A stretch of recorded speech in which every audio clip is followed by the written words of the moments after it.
जिंदगी बस चलती रहती है ना? पर कैसे? इसका जवाब एक ऐसी प्रक्रिया में छिपा है जो जितनी जरूरी है उतनी ही मजेदार भी। रिप्रोडक्शन यानी जनन। ये वो चिंगारी है जो प्रजातियों को पीढ़ी दर पीढ़ी जलाए रखती है। अब देखिए, ये एक बहुत ही अजीब पहेली है ना? जरा सोचिए, सांस लेना, खाना, ये सब तो किसी भी जीव के जिंदा रहने के लिए एकदम जरूरी है, लेकिन रिप्रोडक्शन नहीं।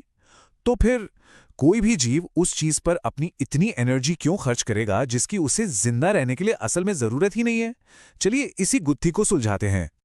इस क्यों का जवाब जिंदगी के सबसे सबसे बुनियादी लेवल पर छिपा है। देखिए, रिप्रोडक्शन के हर काम का निचोड़ बस एक ही चीज है, जिंदगी के ब्लूप्रिंट की एक कॉपी बनाना। और वो ब्लूप्रिंट, वो बंद है एक बहुत ही खास मॉलिक्यूल के अंदर, डीऑक्सीराइबोन्यूक्लिक एसिड, या कहें तो डीएनए।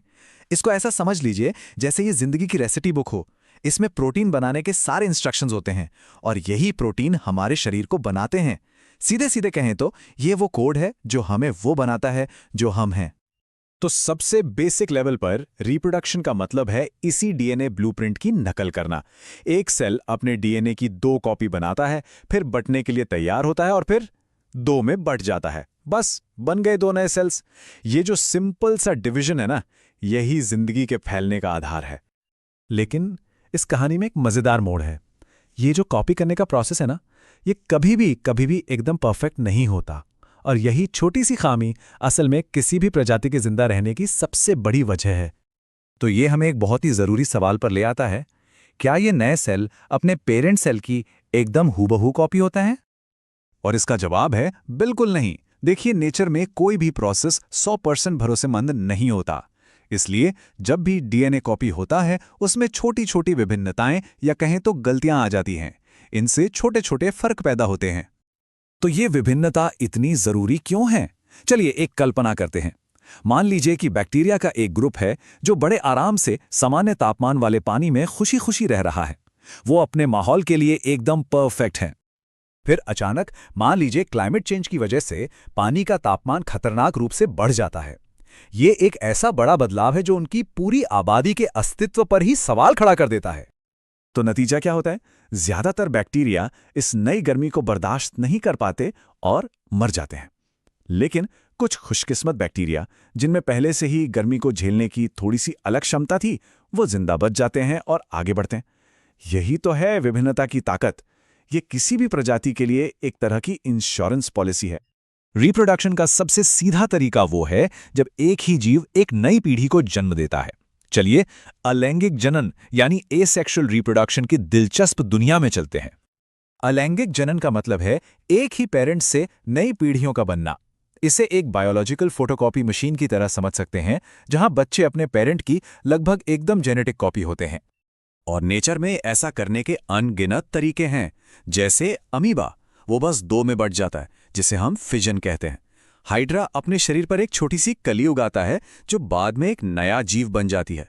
और कई पौधे तो अपनी जड़ों या तनों से ही नए पौधे उगा सकते हैं। ये सारी रणनीतियां खासकर सिंपल जीवों के लिए बहुत ही ज्यादा कारगर हैं। लेकिन अलैंगिक जनन की एक बहुत बड़ी कमजोरी है। ये विभिन्नता यानी वेरिएशन पैदा करने में बहुत धीमा है और लगातार बदलती दुनिया में ये एक बहुत बड़ी खामी हो सकती है। यहीं पर लैंगिक जनन यानी सेक्सुअल रिप्रोडक्शन एक क्रांतिकारी समाधान बनकर सामने आता है। लैंगिक जनन 2 अलग अलग जीवों के डीएनए को मिलाकर विभिन्नता की प्रक्रिया को तेज कर देता है। इसे ताश के पत्तों को फेंटने जैसा समझिए। इससे विभिन्नताओं के अनगिनत नए कॉम्बिनेशन बनते हैं, जिससे प्रजाति को बदलते माहौल में ढलने का एक बेहतर मौका मिलता है। लेकिन एक मिनट रुकिए, ये तो एक बड़ी समस्या खड़ी कर देता है। अगर 2 पेरेंट्स अपने डीएनए को मिलाएंगे तो क्या उनके बच्चे में डीएनए की मात्रा डबल नहीं हो जाएगी और फिर उनके बच्चों में 4 गुना?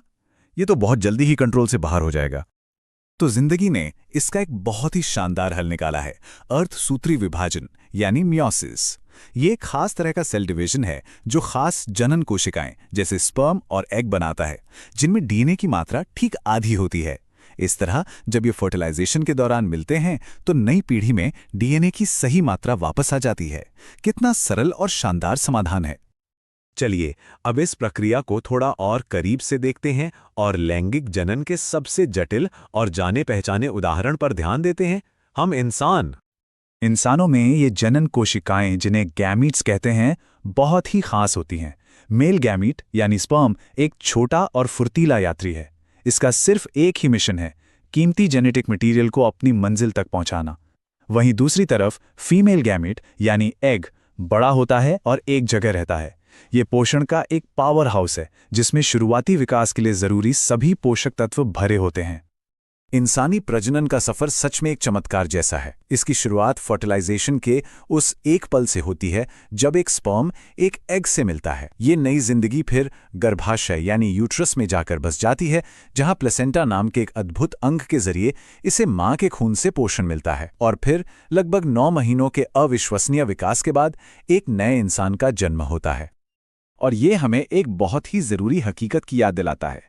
यौन क्रिया में हमेशा प्रेगनेंसी का खतरा होता है, और चूंकि ये एक ऐसी प्रक्रिया है जिसके नतीजे जिंदगी बदलने वाले होते हैं, तो इसे जिम्मेदारी से संभालना भी उतना ही जरूरी हो जाता है। इन्हीं बड़े नतीजों की वजह से इंसानों ने प्रेगनेंसी को कंट्रोल करने के लिए कई तरीके ईजाद किए हैं। इनमें कॉन्डम जैसे फिजिकल बैरियर हैं, हार्मोन बदलने वाली गोलियां हैं, कॉपर टी जैसे डिवाइसेस हैं, और यहां तक कि नसबंदी जैसे स्थायी सर्जिकल तरीके भी शामिल हैं।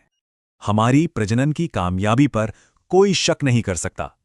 इसी की बदौलत हमारी प्रजाति इस ग्रह के कोने कोने में फली फूली और फैली है। आज हमारी आबादी 8 अरब से भी ज्यादा है। और ये हमें एक आखिरी और गहरे सवाल पर लाकर छोड़ देता है। रिप्रोडक्शन हमारी प्रजाति का अस्तित्व बनाए रखता है, ये तो साफ है, लेकिन 8 अरब से ज्यादा लोगों की दुनिया में सिर्फ जिंदा रहना ही काफी नहीं है। तो सवाल ये है कि हमारी भलाई क्या चीज सुनिश्चित करती है? ये एक ऐसा सवाल है जिसका जवाब आने वाली पीढ़ियों का भविष्य तय करेगा।